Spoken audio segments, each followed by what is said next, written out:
So hi guys, welcome back to my tutorials guys. Okay, today I'll going to explaining about the variables.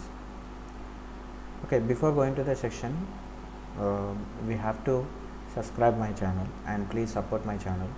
So if you support, then I'll be definitely put you that all those videos what I have it. Okay, I'll definitely keep it posted all the videos what I have it. So I'll going to be explaining about all programming languages in Telugu. So I'll going to be explaining every programming language in Telugu. Okay సరే, ఈరోజు మనం variables అనే concept గురించి మనం మాట్లాడుకుందాం. అసలు variables అంటే ఏంటి, ఒక ప్రోగ్రామ్కి సంబంధించి ఒక వేరియబుల్స్ అంటే ఏంటి అన్న విషయం గురించి మాట్లాడుకుందాం.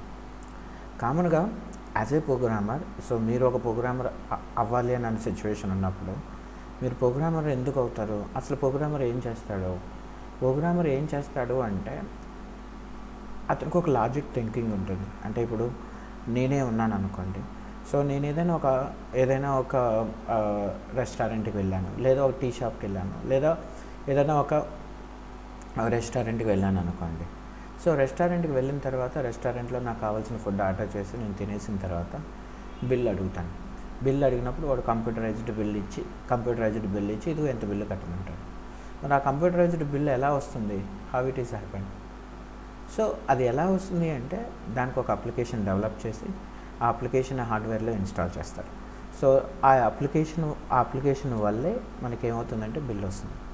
సరే, ఈ అప్లికేషన్ వల్లే మనకి బిల్ వస్తుంది అంటే ఆ అప్లికేషన్కి సంబంధించి మనం ఏదో ఒకటి అంటే మీన్స్ అప్లికేషన్ డెవలప్ చేసేది ఎవరు, ప్రోగ్రామర్స్. అంటే మీరు లేదా నేను లేదా నా వీడియోస్ చూసే వాళ్ళు ఎవరైనా కావచ్చు.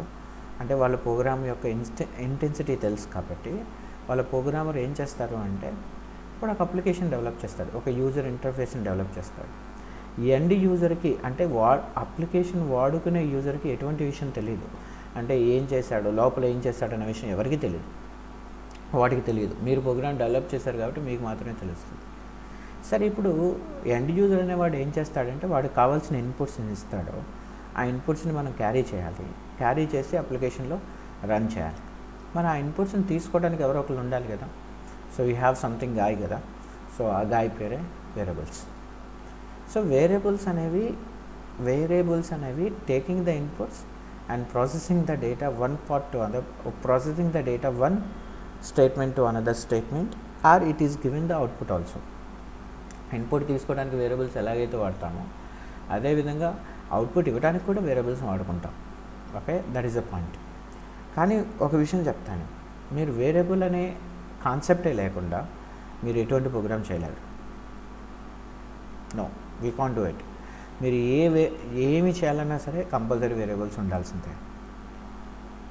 కొంతమంది అడుగుతారు, సార్ నేను ఒక ప్రింటింగ్ మెసేజ్ చేయాలి అనుకుంటున్నాను, మరి ప్రింట్ మెసేజ్ చేస్తున్నప్పుడు నేనే వేరియబుల్ని ఇవ్వట్లేదు కదా, ప్రింట్ఎఫ్ అనే స్టేట్మెంట్లో నేను కావాల్సిన మెసేజ్ని రాసేస్తున్నాను, ఆ మెసేజ్ని మరి ఆటోమేటిక్గా మనకి ప్రింట్ చేస్తుంది కదా, అక్కడ మనం వేరియబుల్ ఇవ్వట్లేదు కదా అంటే తప్పు. ఎందుకంటే ప్రింట్ఎఫ్ అనే ఫంక్షన్ కూడా ప్రీడిఫైన్డ్ ఫంక్షనే. ఆ ప్రింట్ఎఫ్ అనే ఫంక్షన్లో ఒక ఆర్గ్యుమెంట్ని పాస్ చేయమని చెప్పి ఆల్రెడీ డిజైన్ చేయబడే ఉన్నది. ఎందుకంటే మనం వాడుకునేది కూడా ఒక IDE means integrated development environment. అంటే మీరు ఏదైనా ఒక అప్లికేషన్ డెవలప్ చేయాలంటే మీకు ఒక ఎన్విరాన్మెంట్ ఉండాలి. ఆ ఎన్విరాన్మెంట్ని ఆధారంగా చేసుకొని నువ్వు అప్లికేషన్ డెవలప్ చేస్తావు. నువ్వు అప్లికేషన్ డెవలప్ చేసేటప్పుడు కొన్ని ప్రీడిఫైన్డ్ ఫంక్షన్స్ ఆల్రెడీ ఉంటాయి, వాటిని మనం వాడుకుంటూ మనం పనిచేస్తాం. సో ఆ ప్రీడిఫైన్డ్ ఫంక్షన్స్కి ఆల్రెడీ వేరియబుల్స్. ఇప్పుడు ప్రింట్ఎఫ్ అనే ఫంక్షన్ ఆ టెక్స్ట్ స్ట్రింగ్ అనే ఒక స్ట్రింగ్ని ఒక ఆర్గ్యుమెంట్గా తీసుకోకపోతే ఆటోమేటిక్గా printf function will not going to execute. So కాబట్టి ప్రింట్ఎఫ్ ఫంక్షన్ కూడా ఏదో ఒకటి ప్రింట్ చేస్తుంది అంటే కంపల్సరీ ఆ data will store in somewhere. So కాబట్టి అర్థం చేసుకోండి, ఇన్పుట్ ఇవ్వడానికైనా అవుట్పుట్ ఇవ్వడానికైనా కంపల్సరీ ఆర్గ్యుమెంట్స్ అవసరం. మీరు అందరూ అనుకుంటారు మెయిన్ ఫంక్షన్లో ఎటువంటి రాయట్లేదు కదా అని. నో, మెయిన్ ఫంక్షన్లో కూడా ఆర్గ్యుమెంట్స్ రాయొచ్చు. దాన్నే కమాండ్ లైన్ ఆర్గ్యుమెంట్స్ అని అంటారు. అంటే మెయిన్ ఫంక్షన్లో మనం ఆర్గ్యుమెంట్స్ రాయకూడదా? రాయొచ్చు. ఎందుకు రాయకూడదు? ఇప్పుడు సి ప్రోగ్రామ్లో మెయిన్ ఆర్గ్యుమెంట్స్ రాయొచ్చు. దాన్ని మనం కమాండ్ లైన్ ఆర్గ్యుమెంట్స్ అంటాం. సో ఓకే, టాపిక్ వచ్చినప్పుడు నేను డెఫినెట్లీ ఎక్స్ప్లెయిన్ దాట్. ఇంకో విషయం చెప్తున్నాను, వేరియబుల్స్ తెలియందే మీరు ఏమీ చేయలేరు. వేరియబుల్స్ని ఎక్కడ వాడాలి, ఏ విధంగా వాడాలి అనేది తెలియందే మీరు ఏమీ చేయలేరు. కానీ ఇంకొక విషయం చెప్తాను, వేరియబుల్స్ వాడే విధానాలలో కామన్గా ఒక ప్రోగ్రామింగ్ లాంగ్వేజ్ నుంచి ఇంకొక ప్రోగ్రామింగ్ లాంగ్వేజ్ని మనం చూసుకుంటున్నప్పుడు డిఫర్స్ ఉంటాయి. అంటే ఇప్పుడు సి లాంగ్వేజ్కి ఒక విధమైన వేరియబుల్ అంటే మీన్స్ ఒక విధంగా మనం వేరియబుల్స్ని చూస్తాం, అలాగే జావాకి చూస్తాం, పైథాన్కి చూస్తాం. సో డిఫరెంట్ థింగ్స్ ఉంటాయి. ఓకే, వాటి గురించి కూడా మనం మాట్లాడుకుందాం. సో ఇంకొక విషయం కూడా చెప్తున్నాను, ఈ వేరియబుల్స్లో నేను ఇప్పుడు అంతా మాట్లాడుతుంది ఇంట్రడక్షన్ గురించి మాట్లాడుతున్నాను. కామన్గా సి యొక్క వేరియబుల్కి వచ్చేటప్పటికి లోకల్ వేరియబుల్స్ అని, గ్లోబల్ వేరియబుల్స్ అని అంటారు. అలాగే నెక్స్ట్ జావాకి వచ్చేప్పటికి ఏంటంటే ఇన్స్టాన్స్ వేరియబుల్స్ అని, స్టాటిక్ వేరియబుల్స్ అని, క్లాస్ లెవెల్ వేరియబుల్స్ అని, మెంబర్ లెవెల్ క్లాస్ లెవెల్ అంటే మీన్స్ లైక్ ఇన్స్టాన్స్ వేరియబుల్స్ కావచ్చు, స్టాటిక్ వేరియబుల్స్ కావచ్చు, ఇవన్నీ కూడా ఏంటంటే జావాకి సంబంధించిన variables. Python it has only one single variables, right? So it has all variables what we have now, so that all the variables are dynamic variables. There is no differentiate, and means if in case if you want yeah, we do have the differentiations also, but Python side now, so we have local and global variables also we have it. So okay, now see one by one I'll going to come up with the explanation, so don't worry about that. So introductions గురించి ఇప్పుడు నేను అంతా మాట్లాడింది. So ఇంట్రడక్షన్లో మనం ఏం మాట్లాడుకున్నాం అనేది point వైజ్గా రాద్దాం. So input, output, depends on variables. అవును. So means what, variables means it process the data, అంతే కదా.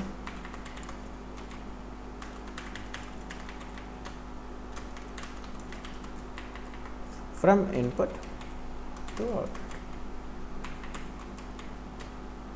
Okay, this we take it as a point, but we have another things also that is also I'll explain. Sorry, now input and output is depends on the variables, means it will take that data, it will take into the variable and we are processing it. But so yes, this is okay, this is fine, but how we are going to use the variables in the program? So program లో ఒక వేరియబుల్ని ఎలా వాడాలి, ఏ విధంగా వాడాలి అన్న విషయాల గురించి మాట్లాడుకుందాం. సో ఇప్పుడు నేను ఓన్లీ సి ప్రోగ్రామింగ్ లాంగ్వేజ్ గురించే మాట్లాడుతున్నాను. సో నేను ఎప్పుడైతే సి లాంగ్వేజ్ గురించి మనం అయిపోతుందో then Java, then Python, then all things examples also explain. So నేను ఇప్పుడు సి లాంగ్వేజ్ గురించే మాట్లాడుతున్నాను, గుర్తుంచుకోండి.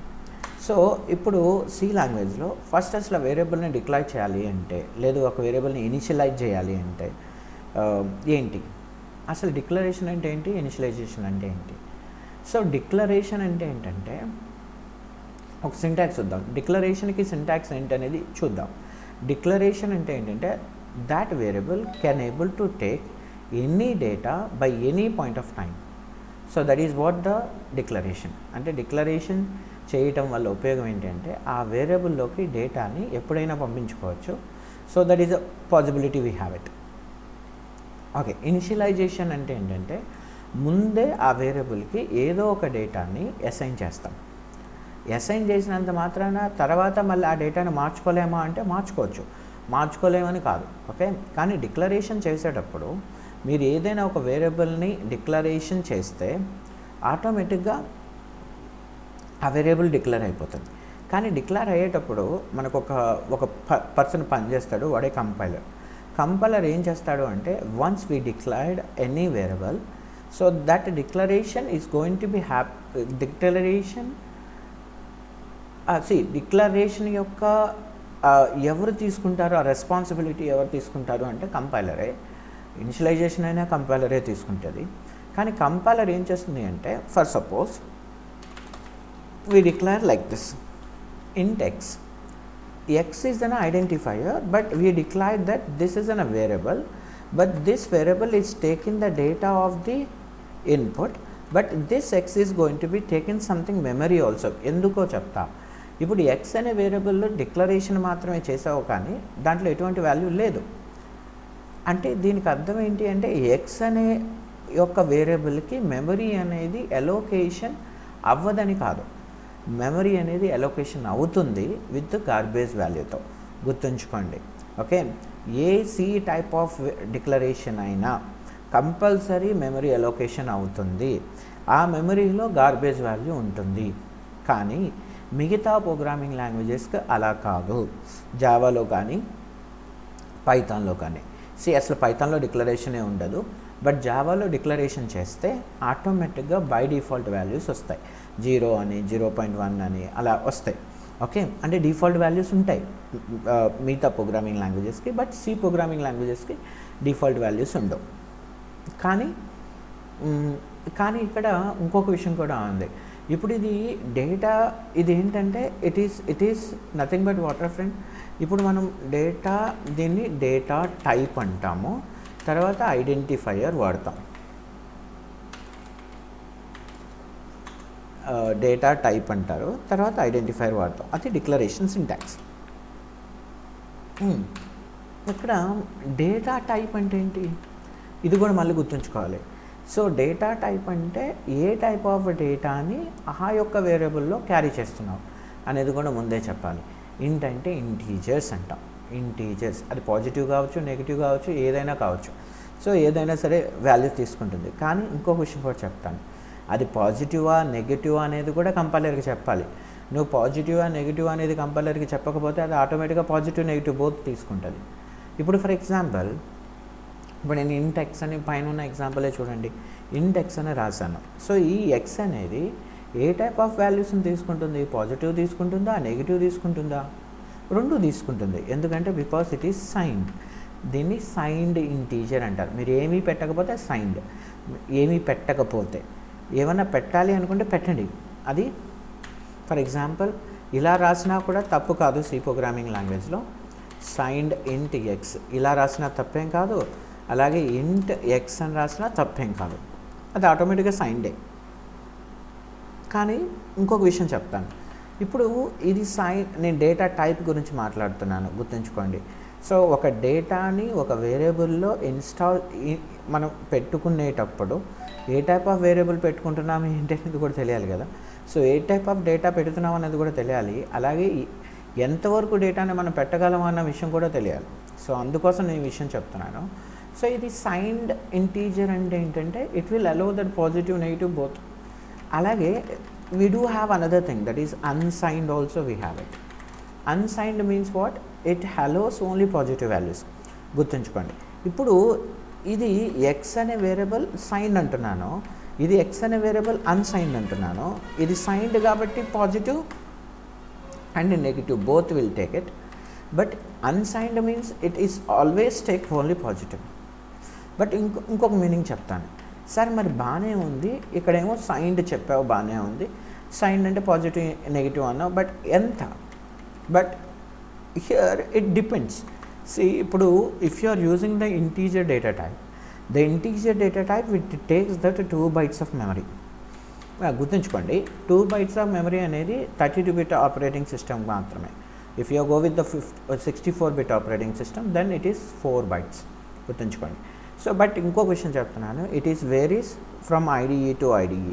For example if you are using turbo C++ IDE now, then it will take 2 bytes of memory. But if you are using DVC++, or if you are using C free, or we are using some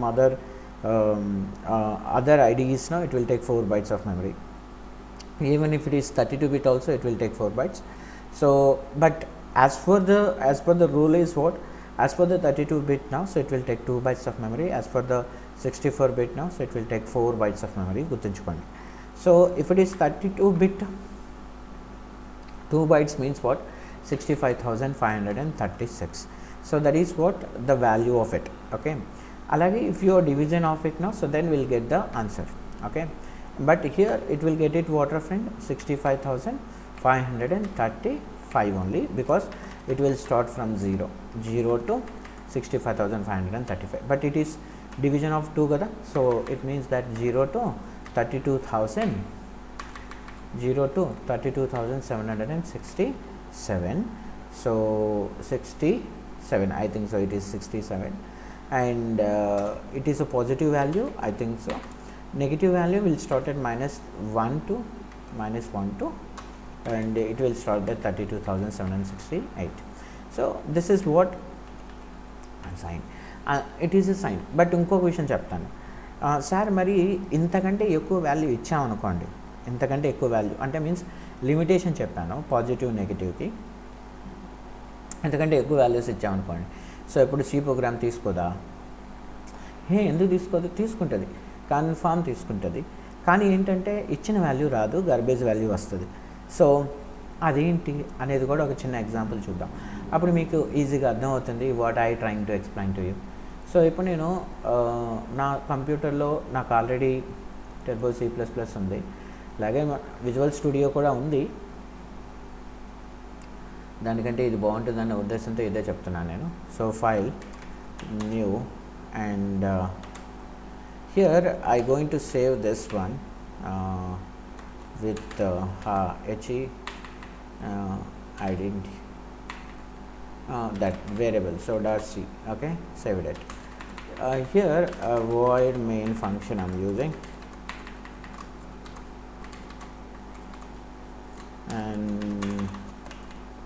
and I'm taken int a declared it, okay.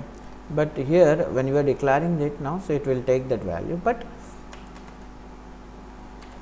I'm initialized it, so then we can know that it is int a, means what? It is signed, so it means that 65,000, so the value should be 60, see my keyboard is not working, 65,537, so 65,537 means this is wrong, because it will take that what? 32,767. If I given 67, it will not having any issue, so it will give the answer same value. So I'm using printf a, I going to printing. So here I given this %ld and comma a, okay, done, simple, get here. So compile, no errors, yes, no errors, run it. Sorry, I got my mistake, I come into the desktop. So yes, no errors, run it. See, 32,767 only it is coming it. But here one thing we need to understand, guys. For suppose if I given 38, if I given 68, then automatically what happened, friend? It is not given the same value. It will give, I think so, minus 32,768. I think so, it will come like that. See, minus 32,768, but actually I given 32,768, but it is not taken that 32,768 because it is taken the garbage value. See, ఎందుకు తీసుకుంది అన్న విషయం గురించి కూడా మనం మాట్లాడితే, దీనికి ఒక సర్కిల్ ఉంటుంది, అంటే దీనికి ఒక ఫార్మాట్ స్పెసిఫైర్ ఒక సర్కిల్ ఉంటుంది. ఆ ఫార్మాట్ స్పెసిఫైర్ యొక్క సర్కిల్ మనకి తెలిస్తే ఇది ఈజీగా ఉంటుంది. సో మీకు అర్థం అవడం కోసం మాత్రమే చెప్పాను, గుర్తుంచుకోండి, ఓకే. సో నా operating system 32-bit operating system, అందుకని అది 2 bytes మెమరీ మాత్రమే తీసుకుంది. So okay, so listen carefully of it. So ఇంకా అయిపోలేదు ఈ సెక్షన్, ఇంకా చాలా ఉంది, but time length been, so stop here, but I'll continue this section by tomorrow. Okay guys, bye, take care, enjoy the day friends. And one more thing, please subscribe my channel and like my channel, share my channel. Bye, take care.